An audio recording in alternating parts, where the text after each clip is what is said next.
We will glorify the King of Kings. We will glorify the Lamb. We will glorify the Lord of Lords, who is the great I am. Lord Jehovah reigns in majesty. We will bow before His throne. We will worship Him in righteousness. We worship Him alone. He is Lord of heaven, Lord of earth. He is Lord of all who live. He is Lord above the universe. All praise to Him we give. Hallelujah to the King of Kings. Hallelujah to the Lamb. Hallelujah to the Lord of Lords, who is the great I am. Number 125. 125.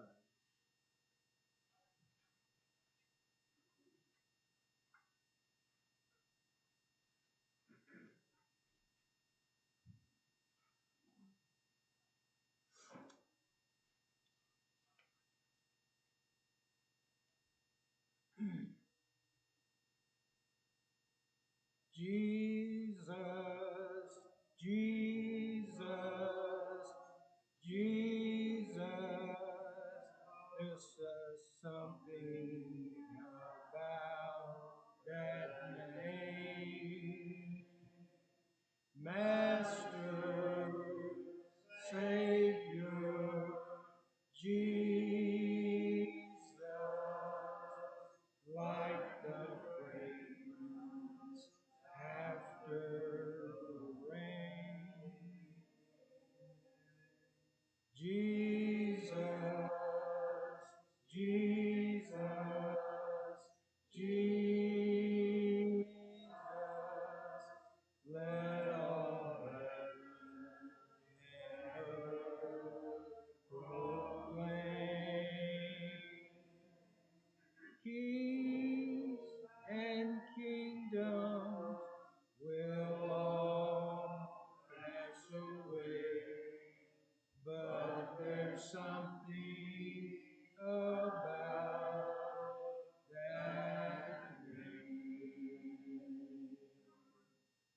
Number 110. 110.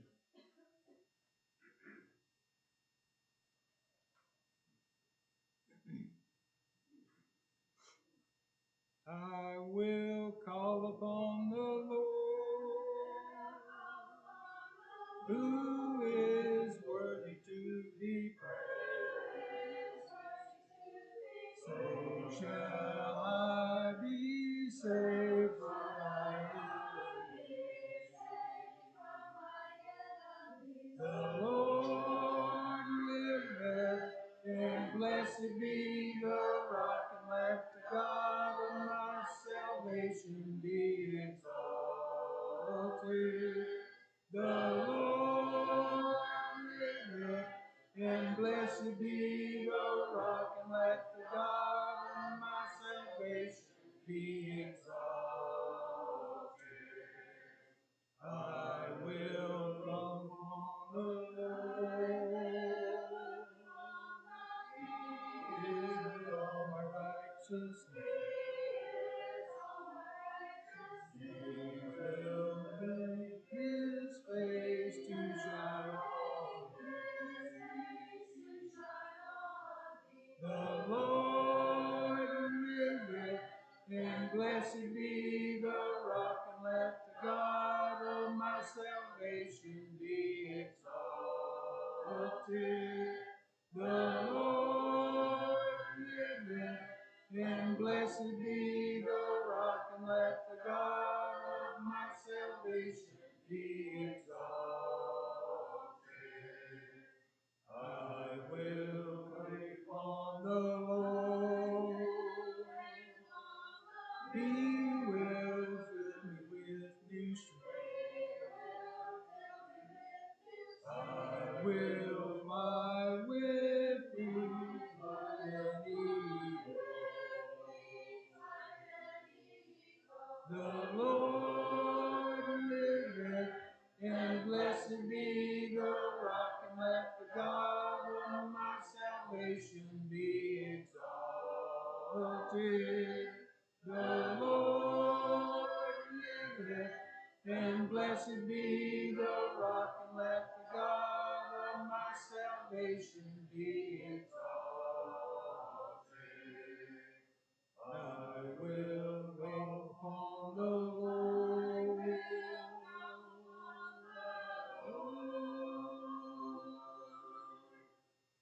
56 would be the song of invitation. 5 and 6.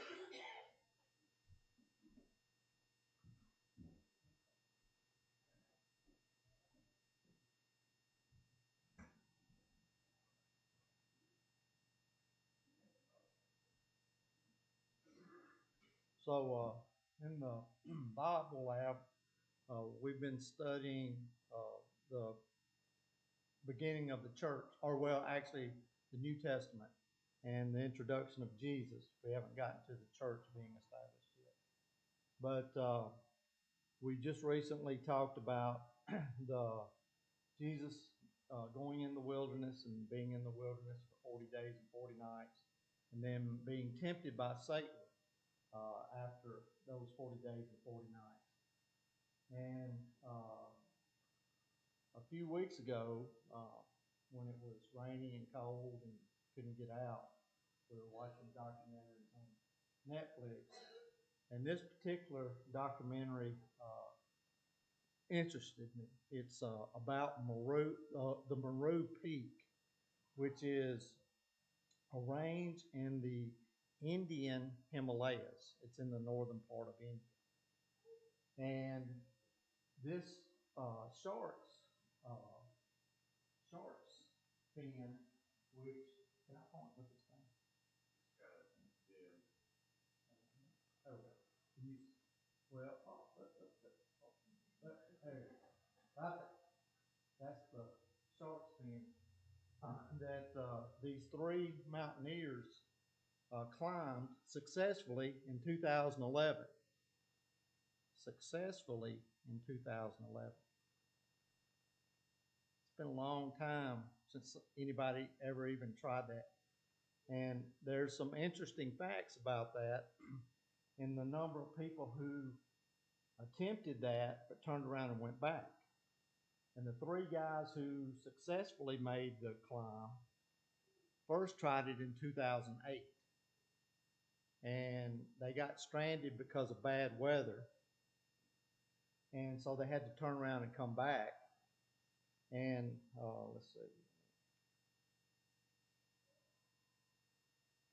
So this is the red is the actual trek up. And that took them 11 days to get from the bottom to where the peak is there. 11 days to climb to the summit. 3 days to descend from the summit. The thing that makes this climb difficult, these are mountaineers. I don't know if you guys have saw Taipei 101. Anybody know what I'm talking about? You know what I'm talking about? I think you're the only one that knows what I'm talking about. So Taipei 101, yeah. In Taipei, there's a building called Taipei 101, which at one time was the tallest skyscraper in the world, but it's since been surpassed. And there's a guy he's called a solo free climber, and he doesn't use ropes, he doesn't use nets. He doesn't carry a parachute. He just free climbs. And in 2015 or 16, he did one of the uh, mountain faces in California, and he was successful in doing that. And so now his notoriety has become greater, and he's got to get the sponsorships and support his family, so he's doing more and more. So he did this Taipei 101. Well, the guy that actually filmed uh, the free climber was one of the three guys, and I'll get to him in just a second. Was one of the three guys that uh, were in the group that uh, climbed up here. So, like I said, in 2008, um, they were unsuccessful and they came back down, and they went about doing their other things. And these are the three guys. The guy in the yellow jacket, his name is Jimmy Chin. The guy in the middle is Conrad Anker, and he's the one that actually got this climb together. And then the guy on the end is Raynon Ozturk. And like I said, they failed in 2008, um, and um, then the next sentence, the attempt was made only 5 months after Ozturk suffered a serious spinal and skull injury while skiing. And in that same event, Jimmy Chin almost died from a severe avalanche. Now, this was 5 months prior to their 2011 successful. So you're saying, Mickey, you're just rambling on. What are you saying? Well, I'm going to tell you here in a minute. Another thing, if you notice, they overcame a broken portalage and a mini stroke that was suffered by uh, the guy on the right hand side. The guy on the right hand side is the one that had, he didn't have a traumatic brain injury, but he had a spinal injury and a severe skull injury. And so, in one of their things, and you have to see this in the documentary. So when they ascend, they've got to carry 200 pounds of gear with them. And that's what makes this climb of the Shark's Fin so hard, is that the hardest part of the climb is near the top. So they have to carry that 200 pounds of gear with them because they're mountaineers. They're not free climbers. So they have to put hooks. I don't know all the terminology. They have to put the hooks, the ropes, and chisel things out, feel around, and they're working. That's the reason they have to work as a team. You can't do that by yourself. And so they had to work together. It was teamwork. So that's the part I'm getting to. It's teamwork. It's about them pulling one another. Imagine Ozturk, who suffered a mini stroke in the middle of a climb. The next day, they put him up as the leader of the climb.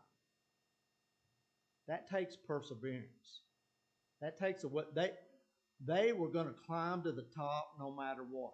They were going to get there. They had already failed. They had fallen back down. They had to regroup. 3 years later, they get back together and they make this ascent to this mountain, to the top of this mountain. Okay, so they reached on their 8th day, they reached the top, and then again, it took them 3 days to get back down. But the last sentence is the important part to me. Anker wanted the team members to take the lead during the climb. He felt that was important.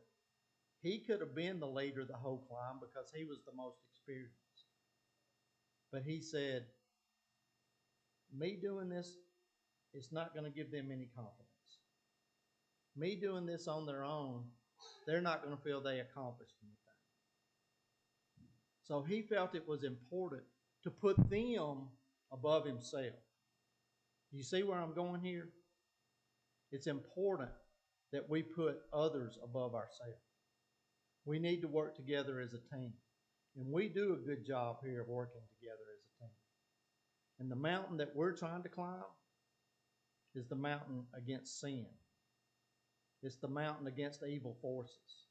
And it's to reach that summit, that peak up in heaven. I'll tell y'all, I'm the biggest scaredy cat when it comes to heights. Shannon and I went to Moab, Utah about this time last year. And we went out on this rock, and I still can't look down.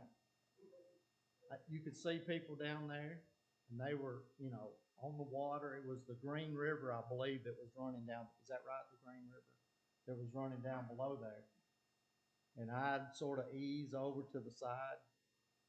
And when I lay down at bed that night, I said, I said, as a Christian, I don't need to be afraid of heights. Because, Jesus is going to come and he's going to take us up. We're going to meet him in the air. We're not going to meet him down here. We're going to meet him in the air. So I got to get over my fear of heights.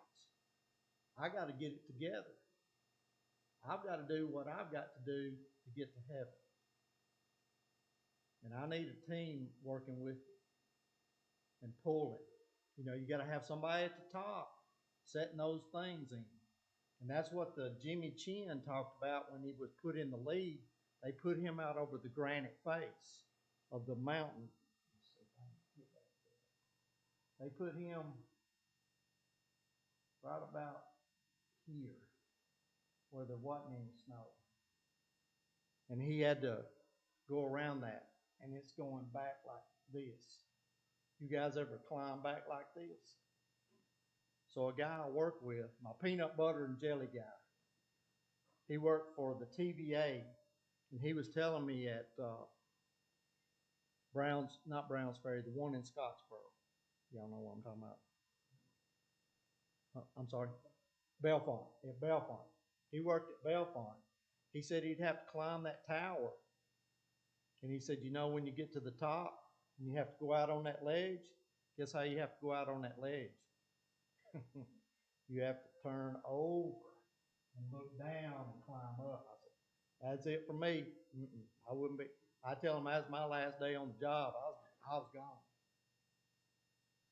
But he had, you got to face your fears. You got to put that behind you. And it takes work and it takes effort.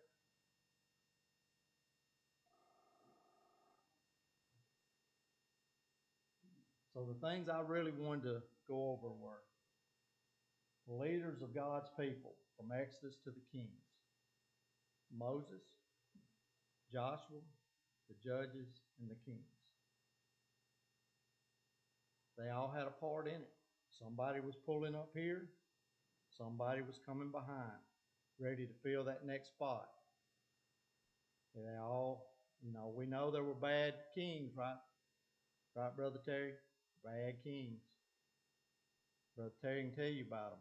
He knows all of them. He'll tell them kids in Bible lab about it. Then what about with Jesus? Our supreme leader. The one who died for each and every one of us. The one who we're trying to get back with. And then he appointed the 12 apostles. He also appointed 70 other people to go out and do on the limited commission. And today we have elders, deacons, preachers, and teachers. That's the way the church has been made. And that's our job. It's time for us to pull the rope now. It's time for us to help one another and help the lost.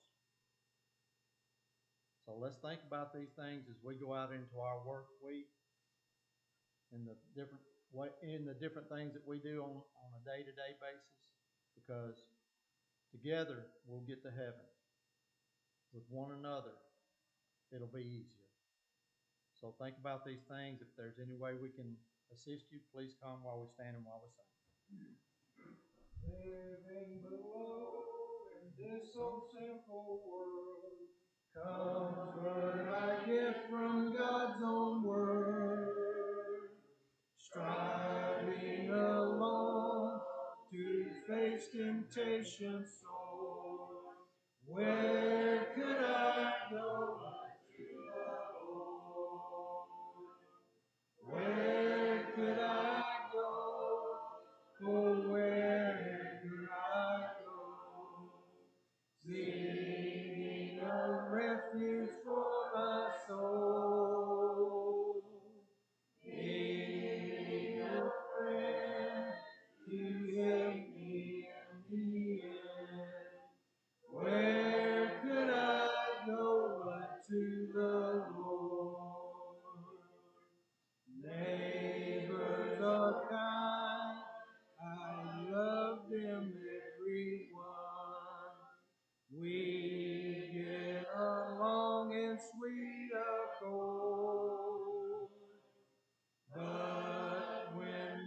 soul needs manna from above. Where could I go but to the Lord? Where could I go? Oh, where could I go? Seeking a refuge for my soul, needing a friend to save me in the end. Where could I go but to the Lord? Life here is grand, with friends I love so dear. Comfort I get from God's own word. Yet when I face the chilling hand of death, where could I go but to the Lord? Where could I go? Oh, where could I go? Seeking a refuge for my soul. Needing a friend to save me in the end. Where could I go but to the Lord?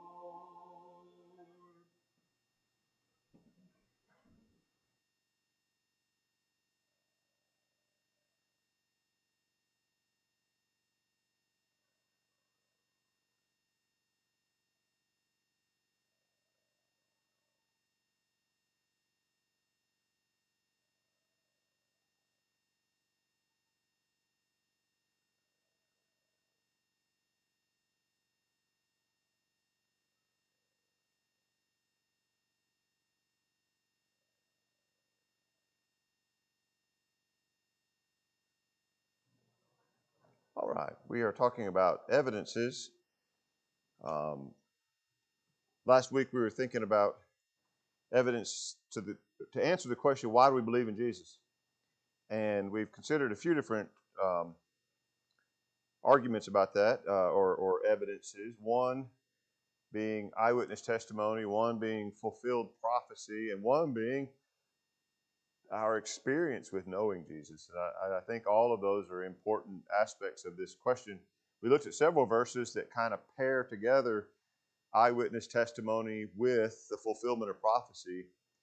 And I think those are probably the two strongest biblical evidences.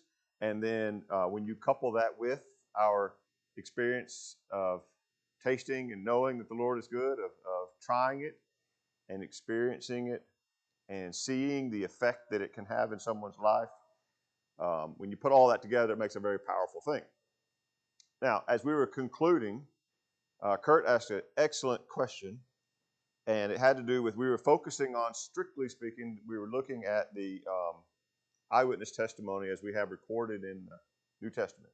We have multiple statements about people who said, I was there, and this is what I saw, and I want to share it with you.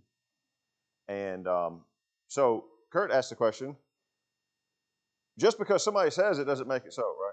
So even if you have an eyewitness account, we know this from experience today that people can, you can call somebody to a stand and get them to testify, and they may or may not be telling the truth, and that can happen a couple of ways. One way, they may just be lying, right? They may be making something up because they don't want to tell the truth. They may be trying to protect somebody. They may be trying to protect themselves. They may have an interest in the thing going a certain way, and so they may tell you what they want you to hear and slant things to their benefit. People do that, right? We all know enough people to know that they do that. That's a typical thing. The other thing is that sometimes people are flat out mistaken, right? They may say, this is what I saw, and they may believe what they're saying, but they may be wrong. They may be incorrect in their information. So it is true that just because you have somebody who says, this is what I saw, doesn't mean that that's an established fact all by itself. And we wouldn't be able to take, and I think several places in the Bible refer to this. For example, think of all the places where it talks about 2 or 3 witnesses, right? Because at the testimony of one witness, the truth can't necessarily be established because one person could just be making something up. When you get multiple witnesses who corroborate each other, that strengthens the case, right? When you get multiple people. Jesus even says, hey, my testimony of myself, don't take it just for what it is. There's also the Father bore witness, John bore witness, the works that he did. He said, I've got other witnesses that are corroborating what I'm telling you. Don't just take my word for it. And there's several places where that principle is in Scripture of multiple witnesses. And we have that in the New Testament, of course. It's not just, and this is another thing when you compare it to like the Book of Mormon. You had Joseph Smith literally said he could put his head in a hat and saw some stones, and he would see letters appear before his eyes as he's staring in his hat, and he would call out these letters to somebody who's sitting in the room with him, and they wrote. So the whole thing is based on the premise that he was seeing these letters as he's looking in this hat, at this rock in the hat. And you have to take his word for that, right? You have one person saying this is what happened. But that's not what the New Testament is. The New Testament is multiple authors sharing their experience and writing what happened. When we look at it, though, and we want to examine this idea of eyewitness testimony, and how do you know if a witness is being honest or not? There's actually several. I've got a lot, probably more than we can do in 15 minutes. So we'll probably just get started with this. We'll just see how it goes. But I want to consider, as we think about the testimony of the New Testament authors, do we have some way to sort of evaluate whether they are honest and reliable witnesses? That's the thought for tonight to consider with the time that we have. So, I know this is a long and meandering introduction, but let me open it up this way. Let's think about it from the flip side. When someone's telling a story to you, and this could be a child, or it could be somebody you know, or it could be that you're listening to 2 people who are accusing each other of something, and you're trying to decide who's telling the truth here, right? Is this true or not? What are some things that would make you think that maybe somebody is not telling the truth? What would be some things you might pick up on and be like, I don't know if this person's being honest or not? When their first thing is, I'm not lying. That's a tell, right? That's a tell. They sort of kind of telling on themselves. I'm telling the truth. You start, there's an old thing from Shakespeare. He said, methinks thou protesteth too much. Like if you try a little too hard, sometimes that can be a sign. What's something else that you pick up on? Yes. Oh, some body language. Oh, yeah. And unfortunately, we don't have the New Testament authors here to kind of see if they look a little shifty, right? We don't have the ability to read their body language like you would in a courtroom and try to gauge if this person is telling the truth or not. We only have what's written. What is something else about when someone's telling a story? Yes, sir. Or what? Consistency. Yeah. Yeah. That's right. In fact, one of the things that this probably that the police will do right away when they're trying to get the bottom of something, separate people, right? And they'll sit down in here with one person, and they'll get them to tell what happened, right? And then they'll call. Somebody else is asking the other person, but they want to pull them apart real fast, and they want to ask them, and then sometimes that person gets to tell that story more than once. And how many times have you seen in a court case where their testimony today is different from the statements they made right after the fact? Their story kind of grows and changes over time. So yes, saying something consistently, multiple people saying the same thing, all those are signs of truthfulness. Anybody else? Yeah.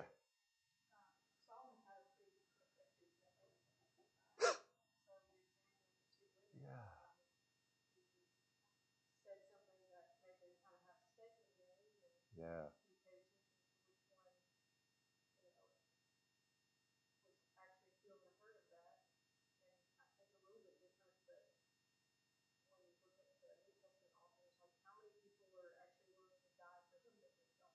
This is probably the biggest thing. So you mentioned Solomon and let's just cut the baby in half, and that revealed right away who was telling the truth and who was lying, right?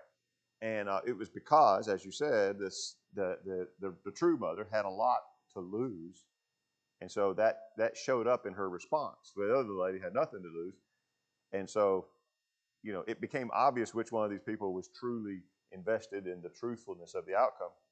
So what you made the point that the being willing to die for what they're saying is probably, and I'm telling you, there's a lot of ways to look at this, but probably the biggest one is, if history is correct, if the traditions that have been handed down are true, then, and some of them are recorded here in the New Testament, but others are just things that were, traditions. But from what we understand, all but John of the 12 died violently because of their preaching the gospel. They were put to death. And John apparently died of old age. This is according to tradition. The New Testament reveals several of them being killed, and we know for a fact that a lot of people died. I mean, there's no question that a lot of the early Christians died for their faith. And so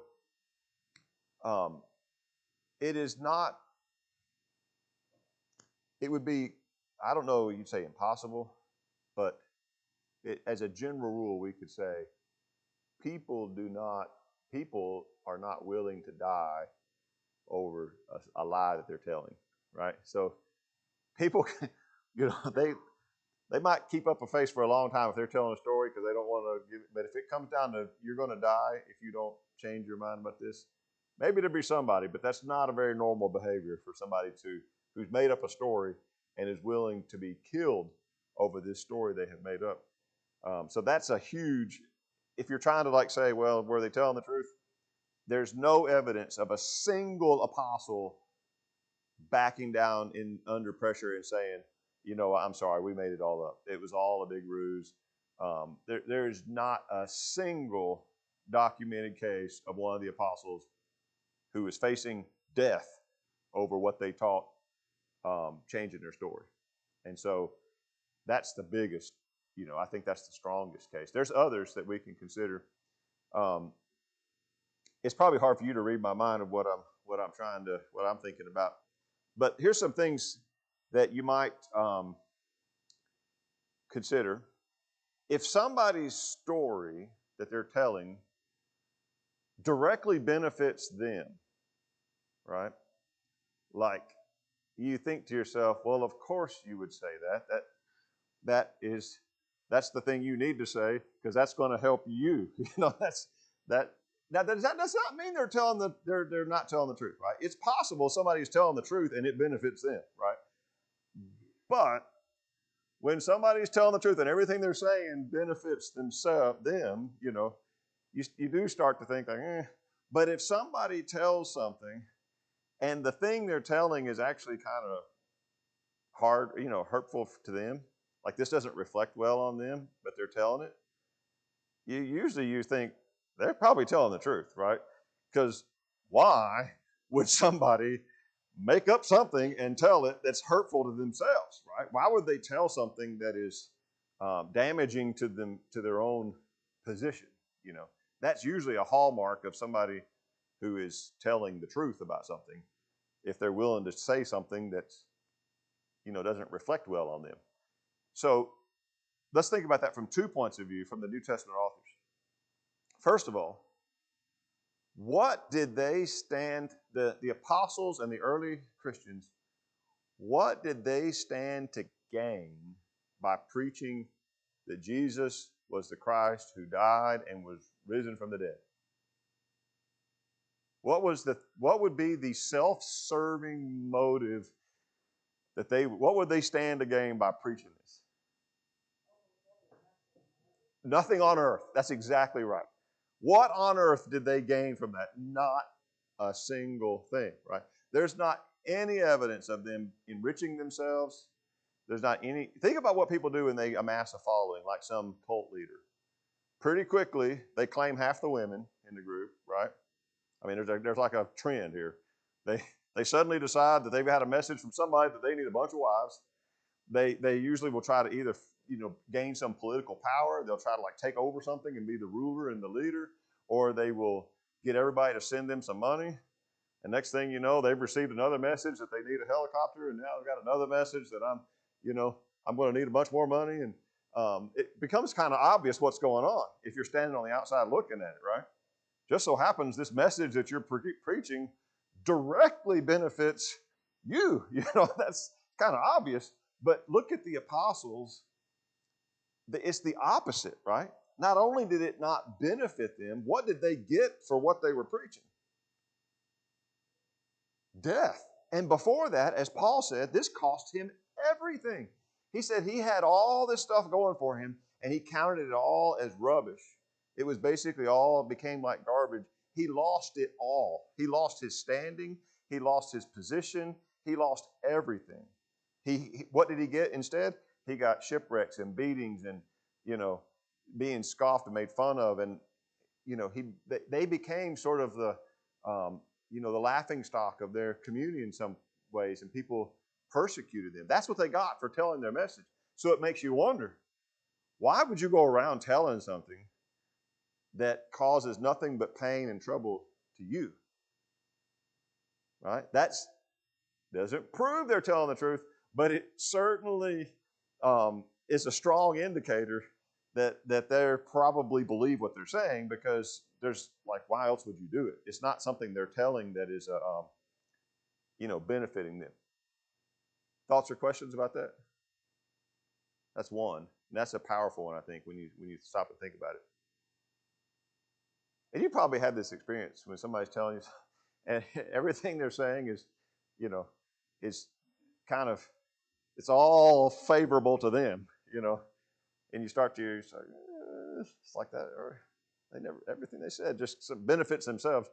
You begin to get a little suspicious, but that's not what we have with the record of the New Testament. I don't know how this can go with this, but anyways, after Jesus died, Mm-hmm. the ones who were the 12, they had, after they knew Jesus, they took this to themselves, and they were going to give this up and or do the things they should, no matter what anybody said. That's right. Yeah. And that's something that makes something else. We all have to look at this. I wasn't thinking about this when I said that, but Yeah. anyways, all of us have to recognize sometimes we're going to have something happen. Yeah. And it's, nobody else is going with it. They know, wait a second, I know what happened. Or we have to, something like that. But these things are things that each one of us have to recognize. Look what Jesus did.